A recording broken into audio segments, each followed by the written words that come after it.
Bom, a gente continua nossa matéria, nosso curso sobre qual é a sua missão. É a terceira aula do quarto módulo que a gente está vendo aqui no Capacita. E hoje a gente vai dar continuidade, então, a isso. Fiz uma pergunta para a inteligência artificial. Eu perguntei para ela quem foi o maior evangelista do mundo. Quem vocês acham que ela respondeu? Billy Graham.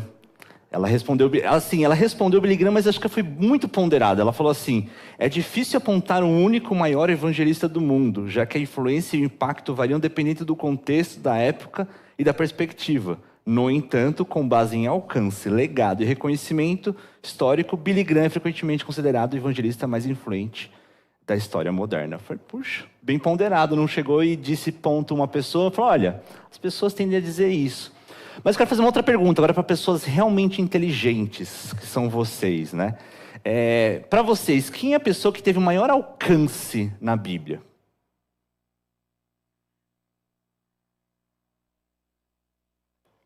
Jesus. Sempre a resposta, como a gente diz, que as crianças respondem, né? Depois de Jesus. Na dúvida é Jesus. Quem é o maior pecador do mundo? Não, essa não pode. Essa não pode. É o diabo, isso, que é a segunda melhor resposta para se dar, que é o diabo. E provavelmente, vocês estão com vergonha, mas provavelmente vocês diriam Paulo, né? Então Paulo foi lá, teve toda aquela experiência, a gente acompanha em Atos, faz viagem, é preso, naufrágio, e por aí vai, para que ele alcance o maior número de pessoas com esse sonho de chegar até os confins da terra. Mas talvez tenha alguém maior que Paulo, ou pelo menos alguém com alcance tão grande quanto o de Paulo. Uma pessoa pelo qual muitas pessoas foram abençoadas, e uma pessoa que está no Antigo Testamento, uma pessoa que inaugura na Bíblia essa ideia de alcançar vários povos. E eu queria estudar então com vocês hoje a vida de Abraão. Mas antes de estudar a vida de Abraão, repassar umas coisinhas com vocês aqui. O curso que a gente está dando é baseado nesse livro, A Missão do Povo de Deus, do Christopher Wright. Ele é um perito, ele é um cara especialista no Antigo Testamento, em hebraico, e ele traz uma visão muito legal a respeito de missões. Aqui a gente vê um pouquinho do propósito do nosso curso, né, que com certeza é trazer para todos nós essa visão de que devemos ter uma vida missional, uma vida onde missões não é apenas sair e ir para outro lugar, mas começa aqui, é lá e é em todo lugar. Aqui tem um pouco das aulas. A primeira aula o Marcelo falou sobre cosmovisão do Evangelho. Não sei se vocês lembram aquele infográfico que ele montou e tudo mais. Na aula passada ele falou um pouquinho sobre participando da missão de Deus. E hoje a gente vai falar sobre identidade e integridade na missão de Deus. A primeira parte a gente vai falar sobre a nossa identidade missional e a segunda parte sobre a nossa integridade missional. Então vamos lá, identidade e integridade do povo de Deus. O propósito dessa nossa aula é que a gente consiga entender, compreender que o papel da igreja é de abençoar as nações. Isso faz parte da nossa identidade e ela não é só uma tarefa única, mas ela tá unida, ela está ligada ao nosso chamado ali de viver uma vida ética, que aí faz parte da nossa integridade. E a gente vai ver isso em Abraão. Então, não sei se você quer abrir sua Bíblia, mas de qualquer forma está aqui. A gente vai começar com Gênesis 12. Gênesis 12, 1 a 3 diz assim: Então o Senhor disse a Abraão: saia da sua terra, do meio dos seus parentes e da casa do seu pai, e vá para a terra que eu lhe mostrarei. Farei de você um grande povo e o abençoarei, tornarei famoso o seu nome e você será uma bênção. Abençoarei os que abençoarem, e amaldiçoarei os que o amaldiçoarem. Por meio de vocês, todos os povos da terra serão abençoados. Eu gosto de café amargo. Eu gosto de café sem açúcar. Eu vim para essa igreja porque aqui serviam café sem açúcar. A última igreja tinha açúcar. Eu falei, não aguento mais ficar aqui. Eu saí. Brincadeira, mas eu gosto de amargo. Eu gosto de coisas amargas. Eu tomo chimarrão. Chimarrão amargo. Eu gosto de uma erva que é bem mais forte do que o normal. Não sou psicopata. Eu prometo para vocês. Eu gosto de coisas amargas e se você acha que não é bom, se você pensa diferente, você está errado. Fique tranquilo. Eu tomo tererê também, não sei se vocês viram no acampamento, eu tô com uma garrafinha térmica lá tomando um matinho, porque aquilo realça o sabor tanto do brigadeiro quanto do café. No chimarrão, eu gosto de comprar uns cubinhos de doce de leite que vende no sul de Minas, então estou tomando meu chimarrão, um cubinho, porque realmente realça. Esse texto aqui, ele é semelhante. Ele é como se fosse aquele brigadeirinho que quando a gente olha no contexto, aquilo que está em volta é tudo amargo e aí tem aquele brigadeirinho para dar aquele sabor a mais. O Bert falou bastante nas últimas aulas, mas assim, a gente começa o capítulo 1 e 2 de Gênesis, onde tem a criação, tudo maravilhoso, e Deus viu que era bom, e Deus viu que era muito bom. Capítulo 2, ali contando um pouco da história de como criou a humanidade com o homem, a mulher, Adão e Eva. E aí vem o capítulo 3 e a queda. E aí, a partir daí, é tudo ladeira abaixo. Então, se você acompanhar aí no slide, você vê capítulo 3, a serpente amaldiçoada. Capítulo 3 ainda, a terra é amaldiçoada. Caim é amaldiçoado no capítulo 4. Cã é amaldiçoado. Lembra Noé? Lá, ele descobre que agora se você toma um suquinho de uva, ele vem um pouco de fermentado ali, dá uma entornada ali sem querer, e aí os filhos vão lá e olham a nudez ali, e Noé amaldiçoa. Então a gente vê aqui que a partir do capítulo 3, capítulo 4, até o capítulo 11, é tudo ladeira abaixo. À medida que a tecnologia se desenvolve, eles conseguem construir flauta, né? Já tentou fazer um furinho no cano para conseguir achar um tom ali? É extremamente difícil. Eles evoluíam na agricultura, evoluíam nas músicas, mas a mesma evolução de tecnologia que eles tinham para isso, eles faziam armas para matar, eles se destruíam e tudo mais. Aí vem Noé, a gente vê ali o momento onde Deus dá um reset, né? Na humanidade ali, vamos começar de novo. E aí, mesmo assim, quando sai do dilúvio, acaba, desce as águas, a gente vê de novo maldição. E aí no capítulo 11, para terminar, o capítulo 11, as pessoas, em vez de se espalharem como era a ordem de Deus, como Deus queria, né? No capítulo 10 a gente vê isso no final, onde eles começaram a se espalhar, e falaram assim, não, volta, vamos construir uma torre aqui, vamos construir um lugar aqui, porque a gente quer chegar até onde Deus está, nós queremos ser como Deus, somos orgulhosos e somos rebeldes ao que Ele quer.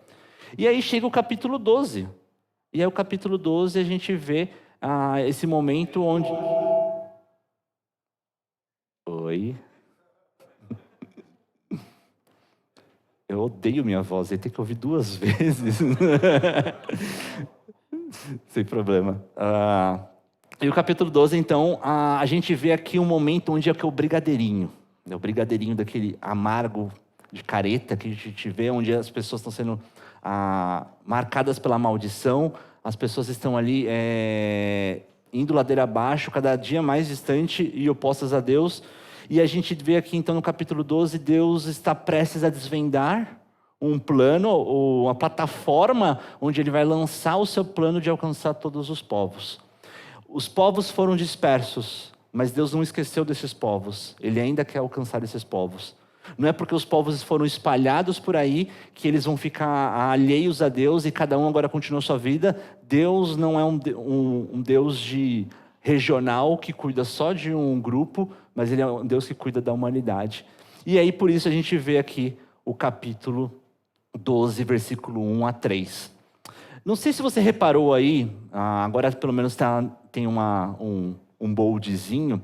Quantas vezes aparece a palavra abençoar ou bênção? Você percebe que esse texto até é repetitivo, né? Abençoarei, abençoarei, abençoarei, abençoarei. E essa palavra é como se fosse um fio condutor que faz esse contraste. Lembra que a gente viu maldição, maldição, maldição? A cada capítulo tendo praticamente alguém sendo amaldiçoado. Agora a gente vê um capítulo que se inicia onde as pessoas serão abençoadas. Em um contexto onde o mundo estava amaldiçoado, Deus coloca em produção seu plano de reverter essa situação. E não é à toa que Paulo, lá em Gálatas 3, ele diz que, prevendo a Escritura que Deus justificaria os gentios pela fé, anunciou primeiro o evangelho a Abraão. Por meio de vocês, todas as nações serão abençoadas. Então, a princípio parece que não tem nada a ver com missões, a princípio parece que não tem nada a ver com o evangelho. Mas o próprio Paulo fala que o evangelho começou aqui com Abraão. Como será que isso acontece? O que significa abençoar, ser bênção? A palavra bênção ela tem 3 aspectos físicos, tem aspectos reais, materiais. Então, se você olhar aqui Gênesis 24, naquele contexto onde o servo de Abraão vai procurar uma esposa para Isaac, e ele fala, não procurem nesse contexto que a gente vive aqui, procure alguém da minha família, alguém do nosso contexto.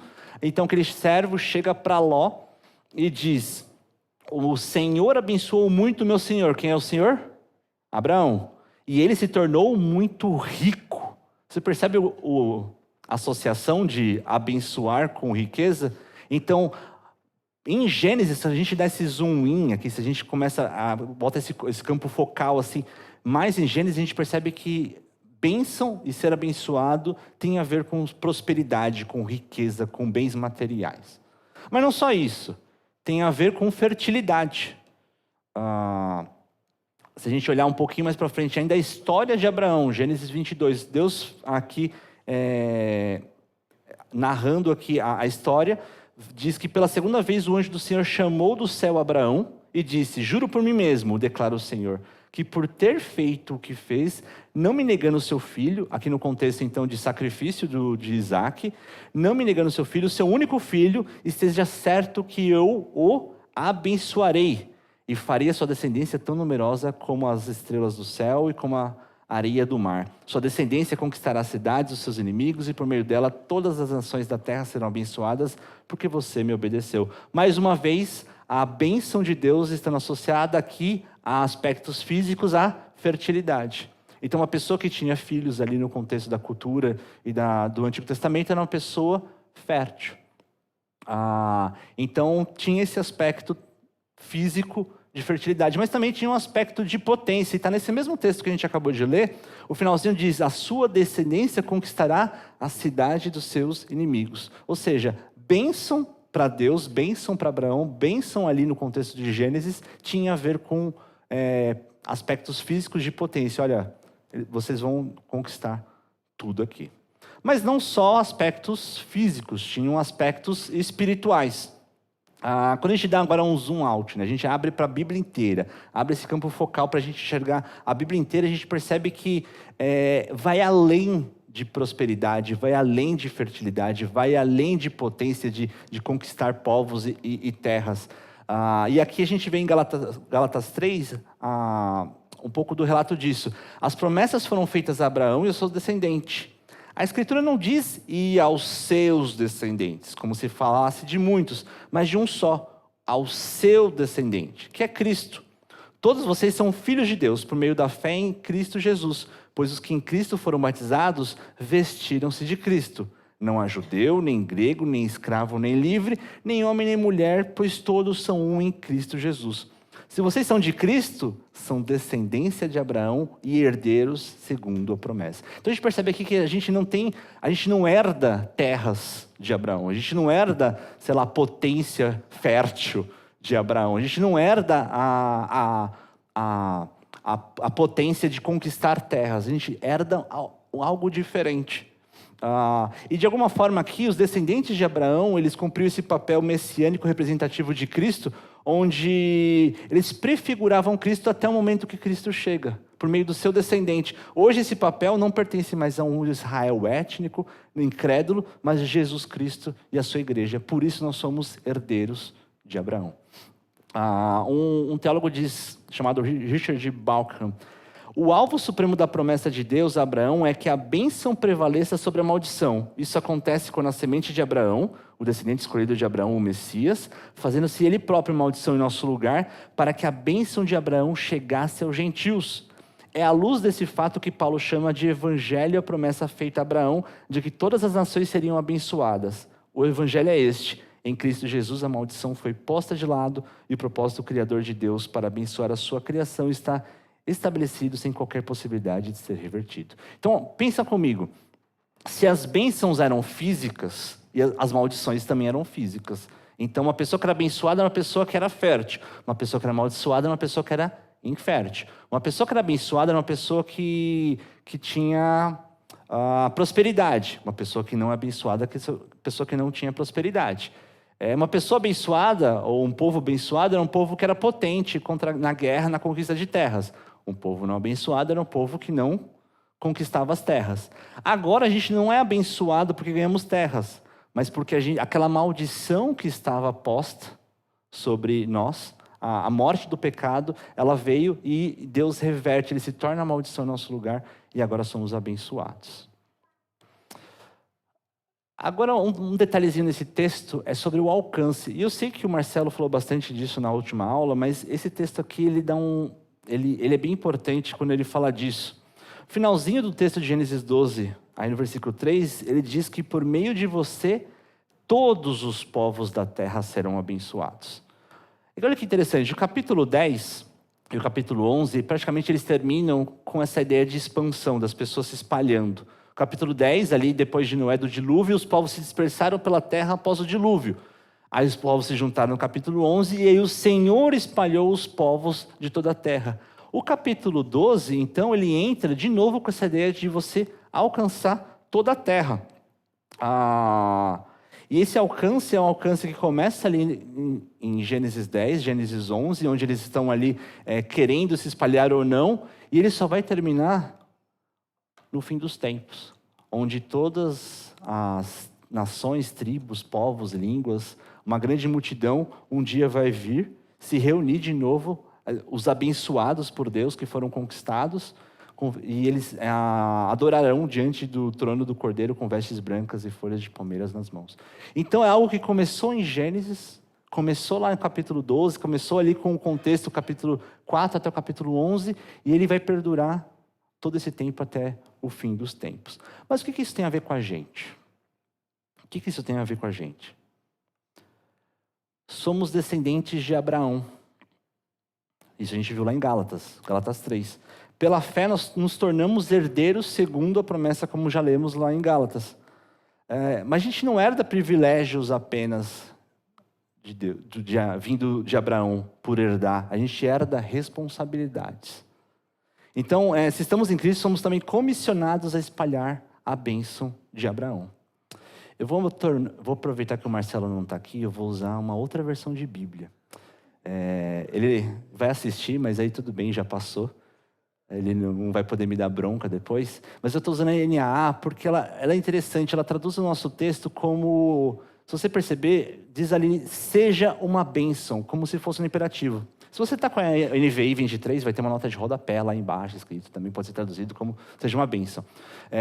Mas olha só que interessante a estrutura desse texto. Ele começa com saia, vá. Depois ele fala, seja uma bênção, faça alguma coisa. E o alcance disso é todas as famílias da terra. Você já viu isso em algum lugar? Vá ou ide. Seja uma bênção ou faça discípulos, e aí no final, de todas as nações. Ou seja, aquela instrução da grande comissão que a gente fala não começa em Mateus. Ela começa em Gênesis.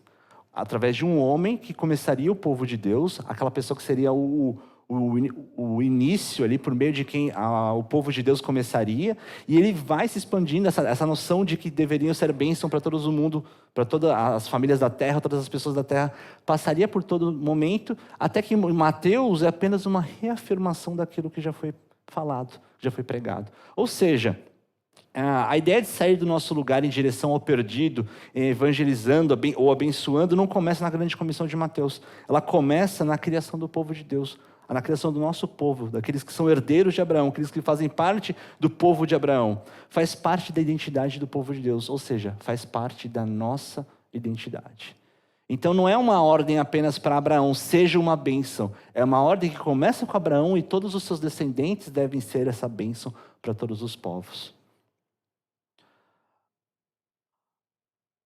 Christopher Wright, que é o autor do nosso livro que a gente está estudando, ele diz assim, e o tema missionário que encontramos em Atos não foi uma mudança súbita, mas a realização da lógica da fé bíblica e da história. A ordem de Jesus e a liderança do Espírito Santo combinadas para enviar a igreja em missão até os confins da terra, como aqueles que, tendo recebido a bênção de Abraão, devem agora ser o meio de passá-las adiante. E nosso papel é de abençoar os outros, como filhos de Abraão, como herdeiros de Abraão.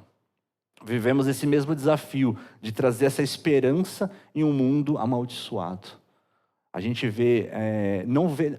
O retrato de capítulo 4 até o capítulo 11 de Gênesis é o retrato nosso hoje, de pessoas cada dia com mais potência tecnológica e cada dia mais usando essa potência tecnológica para destruir os outros. Pessoas que querem, como na Torre de Babel, eles querem status, eles querem poder, eles querem ali serviços, serem únicos, eles querem alcançar Deus, eles querem ser como Deus. Eles só não constroem torres, ou não, né? Alguns constroem prédios e gostam de se vangloriar disso. Mas a gente vive no mesmo mundo que Abraão vivia. Num mundo onde as pessoas são amaldiçoadas, não têm esperança, estão espalhadas e cada dia mais separadas, tanto fisicamente quanto relacionalmente. Mas a pergunta que não quer calar é como isso? Porque a gente sabe, beleza, pregar o evangelho, ide, a gente sabe, a gente não faz, mas a gente sabe disso.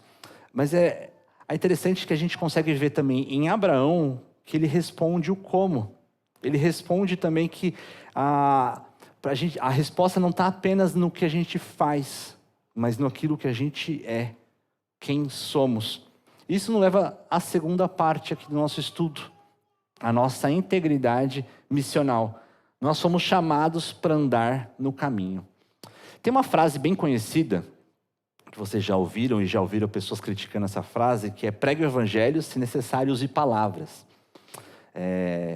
Eu vi o Rosa um dia aqui batendo nessa frase, e com razão, batendo. Por quê? Porque a gente sabe que a Bíblia ensina que a fé vem pelo ouvir, e não pelo ver o testemunho de uma pessoa. Deus escolhe a loucura da pregação para alcançar o perdido, não, puxa, como essa pessoa é certinha, eu ouvi nisso e descobri Jesus. Mas é interessante, eu não sei, essa frase é atribuída a São Francisco de Assis, né? Eu não sei qual foi o intuito de São Francisco de Assis, mas talvez ele quisesse mostrar que não adianta nada você pregar se você não vive uma vida que condiga com aquilo que a pessoa está pregando. Talvez ele só quisesse deturpar mesmo, mas a gente não sabe disso, então eu vou ficar com o caráter da dúvida. Mas o que a gente sabe é que, se tem um serviço para a missão de Deus, são pessoas que falam uma coisa e vivem outra. Jesus, ele era muito paciente com as pessoas, mas com os fariseus, ele batia muito. Eram pessoas que... O nome deles, o grupo deles, fariseus, foi associado à hipocrisia. Pessoas que falam, faça o que eu faço, mas não faça o que eu digo, mas não faça o que eu faço. Essa era a filosofia dos fariseus. Tem coisa que mais envergonha o evangelho do que essas pessoas no mundo aí que se dizem evangélicas? Políticos, atores, atrizes, influencers. Cada dia que passa é uma vergonha nova, porque essas pessoas não vivem aquilo que realmente o evangelho diz. E por isso a gente vai estudar agora um outro trecho da vida de Abraão, que está lá em Gênesis 18. Onde a gente vai ver que Deus não apenas chama ele para ser uma bênção para os povos, mas Deus chama ele para ser um exemplo para os povos. E lá em Gênesis 18 diz: porque eu escolhi para que ordene aos seus filhos e aos de sua casa que se conservem no caminho do Senhor, fazendo o que é justo e direito, a fim de que o Senhor faça vir a Abraão o que lhe prometeu. Vou ler de novo. Porque eu escolhi para que ordene aos seus filhos e da sua casa que se conservem no caminho do Senhor, fazendo o que é justo e direito, a fim de que o Senhor faça vir a Abraão o que lhe prometeu. Qual que é o contexto aqui? Lembra do cafezinho, para a gente entender um pouquinho mais do brigadeirinho do café, que eu falei no começo da aula? Aqui é a mesma coisa. Aqui o contexto é de Sodoma e Gomorra. Aqui está introduzindo, o capítulo 18 está introduzindo a história onde Deus vai destruir Sodoma e Gomorra. E aí Deus conversa com Abraão, envia 2 anjos que fazem um pit stop ali na casa de Abraão. Abraão pede para receber eles em casa, porque era uma cultura receber estrangeiros. Recebe eles dizem para Abraão: olha, a sua esposa não estou vendo ali, ela está na tenda, mas daqui 1 ano, a próxima primavera, fica tranquilo que vai estar grávida. Eles dão risada e tudo mais, nesse contexto aqui. E aí, eles saem da casa de Abraão para ir verificar a Sodoma e Gomorra para destruir. Se você olhar nos mesmos versículos, aí, versículo 20 e 21, diz assim: Acho que eu não coloquei. Mas o Senhor então lhe disse: as acusações contra Sodoma e Gomorra são tantas e o seu pecado é tão grave que descerei para ver o que eles têm feito, se o que eles têm feito corresponde às acusações que chegam até mim, senão eu saberei. Essa palavrinha acusações é uma palavrinha forte. Ela tem a ver com um grito de socorro. Normalmente essa palavra é usada. Lembra quando o Êxodo fala que Deus ouviu o clamor do povo? Essa palavrinha é usada quando pessoas estão sendo abusadas. Então, Deuteronômio 22, 24 diz de uma mulher sendo estuprada quando ela grita pedindo socorro. E aqui está dizendo que o clamor, ou seja, pessoas que estavam sendo oprimidas, pessoas que estavam sendo ali abusadas, pessoas que estavam sendo, acho que abusadas é a melhor palavra mesmo. Essas pessoas, elas clamam a Deus e de alguma forma esse clamor chega até ele. E aí é o momento onde Deus vai intervir e agir com Sodoma. Mas quem era Sodoma? A gente já ouve a história de Sodoma e Gomorra, né? Mas a gente às vezes entende que é só a história da mulher que olha para trás e vira uma estátua de sal, né? E a gente resume essa história basicamente a isso. Ou a prática conhecida de homossexualidade que carrega ali e acaba sendo associada a Sodoma e Gomorra. Mas Sodoma e Gomorra tinha muito mais práticas horríveis do que essa. Tantas práticas horríveis quanto essa, pelo menos, né? Ela era uma sociedade com um comportamento grave, com a moral bem zoada, vou dizer assim, nas palavras simples, né? Se a gente olhar Jeremias 23, relatando sobre Sodoma, diz que e entre os profetas de Jerusalém vi algo horrível.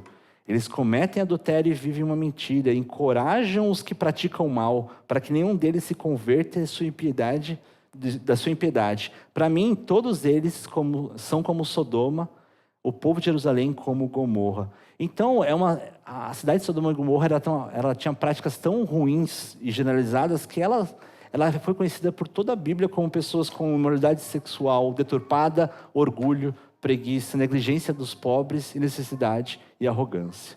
Além disso, eles viviam essa vida que eles de tentativa de abuso, ou de abuso, né? A gente só vê que pelo menos a tentativa em Gênesis 19, e falta de hospitalidade, que era algo bom para a cultura. As pessoas viam a hospitalidade como uma prática boa, de piedosa, de agradar a Deus. E ali a gente vê nesse caso aqui de Gênesis 19, quando os anjos que passaram, depois de passar na casa de Abraão, vão para Sodoma, a casa de Ló. Eles tentam ali invadir a casa de Ló para abusarem dos anjos ali, dos homens que estavam ali. Além disso, eles também são conhecidos por injustiça social e corrupção. Então, a gente encontra outros textos na Bíblia dizendo que eles eram pessoas que oprimiam os pobres, oprimiam as pessoas necessitadas. Olha só Ezequiel 16. Ora, este foi o pecado da sua irmã Sodoma.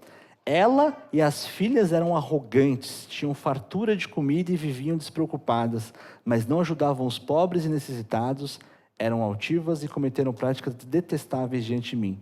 Por isso eu me desfiz delas, conforme você viu. Ou seja, a Sodoma e Gomorra era uma sociedade totalmente vil, comportamentos totalmente contrários a Deus. E a gente encontra também alguns eventos e algumas intervenções de Deus e de outras pessoas em contato com essa sociedade. Então a gente primeiro vê Abraão, aquela história que a gente conhece. Abraão recebe ali a notícia de que Sodoma ia ser destruída. Mas, Senhor, se tiver 50 pessoas... Tá bom, se tiver 50 pessoas justas, eu poupo Sodoma e Gomorra. Mas não tem. Tá, mas e se tiver 45 pelo menos? Se por conta de 5 você vai matar todas? Não, se tiver 45... eu poupo a cidade. E ali Abraão tenta intervir, até chega um momento onde Abraão foi vencido, claro, e não tinha 10 pessoas ali que eram fiéis a Deus e tementes, e que poderiam ser destruídas de forma injusta. A gente também conhece pelos textos, tanto do Novo Testamento quanto do Antigo Testamento, que ela foi destruída por enxofre e fogo do céu. Ela é reconhecida como uma cidade, sei lá, se você vai encontrar na Bíblia, todas as partes onde fala sobre destruição e punição de Deus, você vê Sodoma e Gomorra como uma referência, serão punidas como Sodoma e Gomorra. E um simbolismo do Novo Testamento. de que são cidades que rejeitaram o evangelho. Quando eu falo assim, nem se Sodoma e Gomorra tivesse ouvido o que vocês ouviram, eles teriam se convertido. Ou, no finalzinho, lá em 2 Pedro, Judas, que eles são citados como exemplos do juízo final. Sodoma e Gomorra, então, era o que tinha de pior em toda a cultura, a comunidade que existia na época. Cidade associada à injustiça social, idolatria, imoralidade sexual, falsidade, orgulho, rejeição de Deus e falta de arrependimento. Esse era o contexto desse versículo que a gente está vendo aqui, que parece não fazer muito sentido, mas a gente vai perceber que faz sentido sim. Esse é o contexto quando Deus fala, porque eu escolhi para que ordene aos seus filhos e aos da sua casa que se conservem no caminho do Senhor, fazendo o que é justo e direito, a fim de que o Senhor faça vir a Abraão o que lhe prometeu. Então Deus, ele amplia um pouquinho aqui a ideia de bênção. Então bênção aqui no contexto do campo focal de Gênesis era a fertilidade, era a prosperidade, era a potência. Agora, ser bênção para outras pessoas tinha a ver de você ser um exemplo para aquelas pessoas. Então, para Abraão, a ordem de Deus aqui é que ele viva uma vida contracultural. Nada que a gente não conheça no Novo Testamento, mas já acontecia no Antigo Testamento. Você vive numa cultura, você vive numa sociedade, você vive perto de duas cidades aí que são totalmente opostas a Deus, e o seu papel é que você ordene eles, que vocês vivam no caminho e que você faça aquilo que é reto e justo perante essas pessoas. E aí, o finalzinho é por isso, e isso a fim de que você, ou seja, com o propósito de que você alcance aquela promessa que eu já tinha falado para vocês lá atrás. Mas a pergunta é, o que é andar nos caminhos do Senhor? O caminho do Senhor é uma metáfora, claro. É uma metáfora para mostrar sobre a ética do povo de Deus. O caminho do Senhor, ele é oposto ao caminho dos outros deuses. Então, enquanto as outras pessoas seguem o caminho dos outros deuses, eu quero que você siga o caminho do Senhor. O caminho do Senhor é oposto das outras nações. Então, olha, o caminho do povo que você está começando aqui vai ser totalmente diferente do caminho de Sodoma e Gomorra, das nações que estão ao redor, das nações que vocês vão encontrar no futuro quando vocês conquistarem a terra que eu estou enviando para vocês. O caminho do Senhor é um caminho oposto ao próprio caminho. Isso me lembra Juízes, né? Que naquela época não havia rei, cada um fazia o que era bom aos seus próprios olhos, ou seja, o que eu quero que você siga o caminho do Senhor, não o seu próprio caminho. Tenho assistido Frozen com uma certa frequência, Frozen 2, e tem uma música que fala, né, que ela vai seguir minha intuição. E vocês não devem assistir, e que bom para vocês, mas eu tenho assistido. E é o oposto de você seguir aquilo que você pensa, seguir o seu, sei lá, o que dá na sua telha, seguir o seu próprio caminho. E também é seguir o oposto do caminho dos pecadores, que é o caso de Sodoma e Gomorra. E por fim, Sodoma e Gomorra. Esse caminho pode ser um caminho de seguir alguém. Então, não sei se vocês já fizeram trilha, e aí fizeram trilha com responsabilidade, com um guia, né? Alguém que vai na frente e tudo mais. Não aquele negócio que você chega no momento e você para e fala, é por aqui. Putz, não sei. Eu já fiz isso algumas vezes subindo a Pedra Grande, em Atibaia. Eu falei, não, vamos pela difícil e tal, né? Eu falei, putz, agora você tem que escalar uma pedra. E aí tinha que voltar tudo e não conseguia. Mas quando você vai com um guia, essa pessoa vai na frente e você vai seguindo essa pessoa. Seguir o caminho do Senhor é o Senhor indo na frente e você indo atrás dele. Ao mesmo tempo que seguir o caminho do Senhor pode ser a orientação de alguém. Então, cheguei lá numa cidadezinha chamada Arembepe na semana passada e falei assim, onde fica a peixaria? Se eu pegar aquela rua ali e virar à direita, aí vai ter uma pracinha ali, você vira à esquerda. É você seguir a orientação de alguém. Deus orienta a gente através da palavra de Deus, da própria palavra dele. Então, seguir o caminho do Senhor tem esse aspecto de você seguir alguém, seguir o próprio Deus. Então, Abraão era uma pessoa que deveria ser o exemplo a ser seguido, porque ele seguiu o exemplo de Deus. Seguir o caminho é você ser orientado por alguém através da palavra de Deus para você seguir esse caminho. O caminho do Senhor é um caminho reto que conduz ao lugar certo, ao destino certo. Basicamente isso. Seguir o caminho do Senhor é você ter um relacionamento com Ele de virtude e assim, por meio desse relacionamento, você vai descobrindo como você vai seguir o seu caminho. Mas não é só seguir o caminho, como a gente viu no texto. É seguir o caminho fazendo o que é reto e justo. E aqui tem duas palavrinhas aí que dão bastante fogo nos comentários aí, que duas palavrinhas que elas normalmente aparecem juntas, que é essa palavra justo e direito. Se você analisar o Antigo Testamento, você fazer todas as vezes que essas duas palavras aparecem juntas, todas as vezes que elas estão ali, você vai perceber que elas podem falar do caráter de Deus, e aí a gente vê em Jeremias 9, Deus falando que ele é um modelo de justiça e juízo, e por isso ele exige e ensina esse padrão para o seu povo. Mas aquele se gloriar, glorie-se nisto, em compreender-me e conhecer-me, pois eu sou o Senhor e ajo com lealdade, justiça e retidão sobre a terra, pois é dessas coisas que me agrada, declara o Senhor. Ou seja, as pessoas que amam a Deus, que seguem o caminho de Deus, vão seguir o caminho que ele vive, que ele é. Parte do ser dele, ele é justo e reto. Ao mesmo tempo que essa palavrinha também ela pode dizer, ela aparece várias vezes a respeito do governo dos reis. Os reis deveriam ser justos e retos. Não era uma ordem assim, é com Deus e aí o resto que se vire, é só um caráter de Deus isolado lá. Os governantes deveriam refletir esse caráter. E aqui diz em 1 Reis 10:9, bendito seja o Senhor, o teu Deus, que agradou-te de ti e te pôs no trono de Israel. Por causa do amor eterno do Senhor para com Israel, ele te fez rei para manter a justiça e a retidão. As mesmas palavrinhas aqui. Também tem a ver com um chamado à obediência. O povo deve praticar a justiça e o juízo.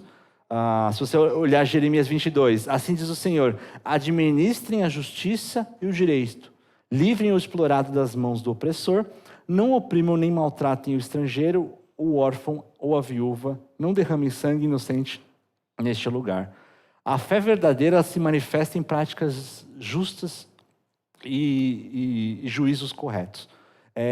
Não é só uma vida que eu vivo, mas é como eu ajo com as pessoas, é como eu vejo as pessoas são oprimidas e eu faço alguma coisa para que essas pessoas não passem mais por esse tipo de opressão. Quando eu vejo alguma coisa que está acontecendo que é injusta, eu não simplesmente falo assim, eu vivo minha vida justa, ela que se vire ali e corra atrás do dela. E eu vou lá, intervenho e faço alguma coisa para que a justiça aconteça. Então, um chamado para viver dessa forma.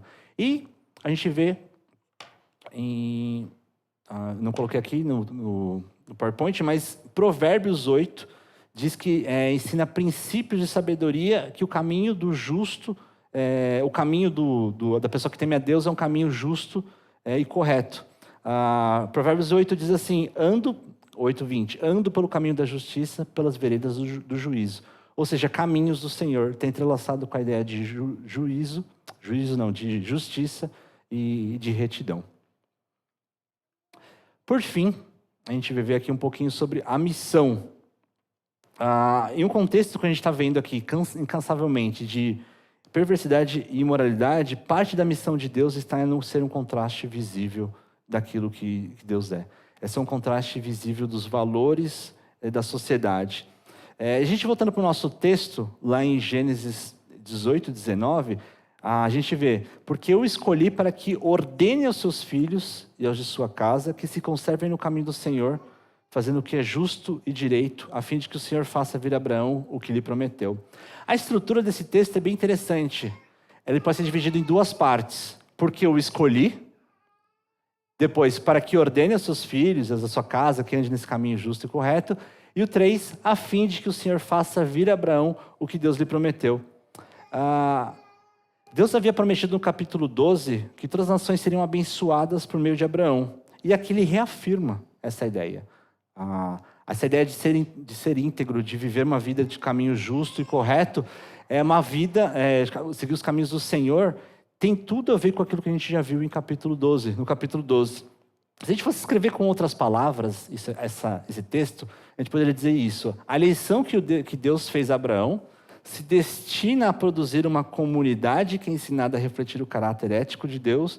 O resultado da existência real dessa comunidade será o cumprimento da missão de Deus, que é abençoar todas as nações. Ou seja, existe uma ligação totalmente visível aqui de a eleição de Deus e o resultado disso.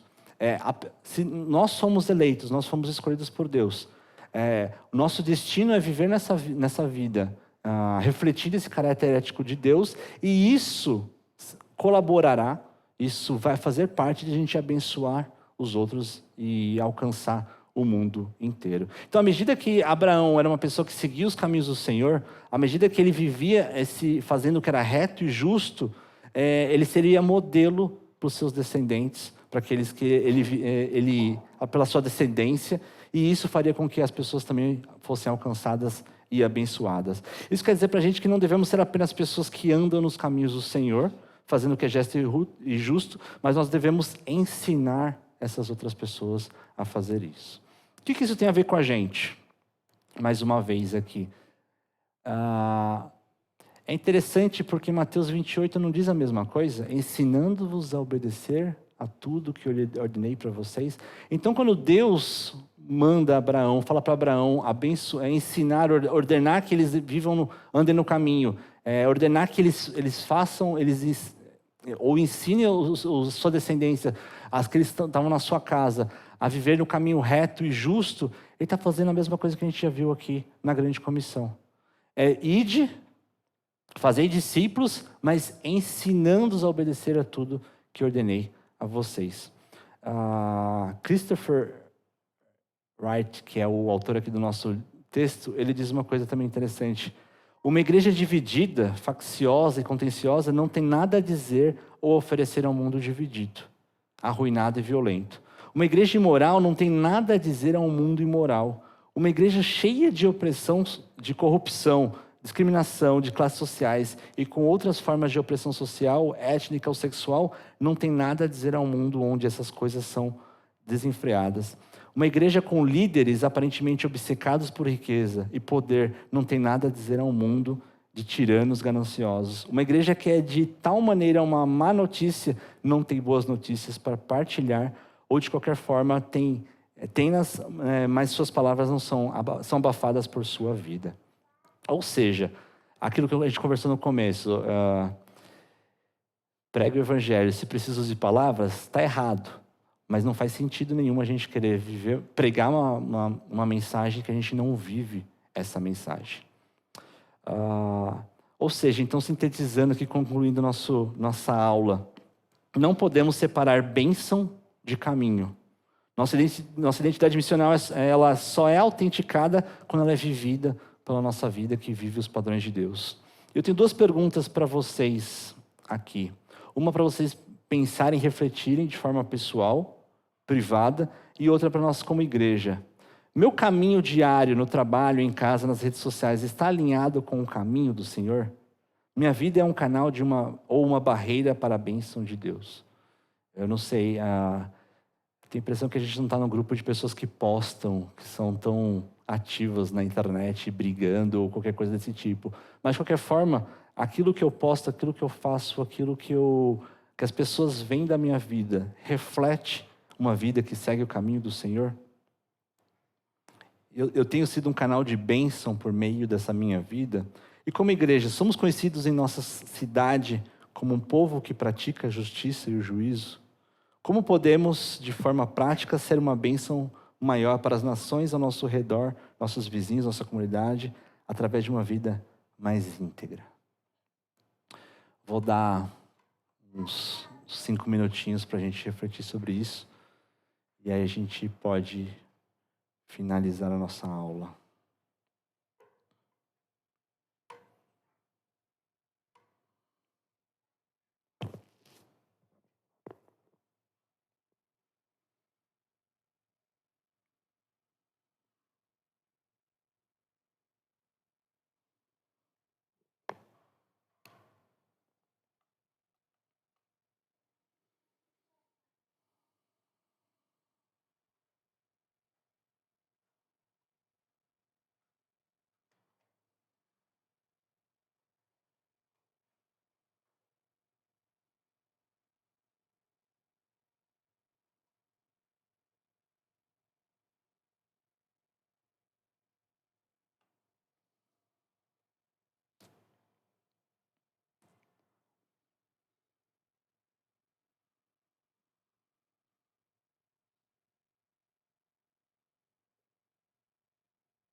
Vou orar.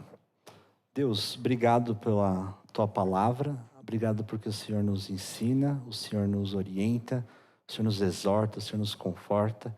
O Senhor é um Deus bom que não está preocupado apenas comigo, Deus, ou com essa igreja, com esse grupo de pessoas aqui no Capacita, Deus, mas o Senhor se preocupa, ama e zela ser para que todas as pessoas sejam abençoadas, Deus. Nosso papel aqui, Deus, é de como herdeiros, como pessoas que herdam não só as bênçãos de Abraão, mas herdamos as responsabilidades de Abraão como povo de Deus, de alcançar essas pessoas, abençoando-as. Nos ajude, Deus, porque é uma teoria muito fácil, uma teoria muito que a gente está cansado de ouvir, mas a gente, quando encontra alguém no ônibus, no metrô, alguém puxa um assunto, ou até mesmo no nosso trabalho, a gente trava, a gente esquece, a gente arranja milhões de justificativas para não abençoar com a tua palavra essas pessoas, Deus. Nos dê essa seriedade, essa capacidade para que a gente consiga amar o Senhor a ponto de querer ser bênção para essas pessoas, Deus. E nos ajude para que possamos ser bênçãos como pessoas que seguem o seu caminho, pessoas que fazem aquilo que é correto, aquilo que é justo, ainda que a gente seja prejudicado por isso, Deus, mas por amor ao teu nome, por amor àquilo que o Senhor por aquilo que o Senhor quer, Deus, para a gente, para a maneira que o Senhor quer que a gente alcance essas pessoas, Deus. É um desafio que eu peço por mim, Deus, e peço pelos meus irmãos aqui. Em nome de Jesus. Amém. Alguma dúvida, alguma pergunta, algum comentário?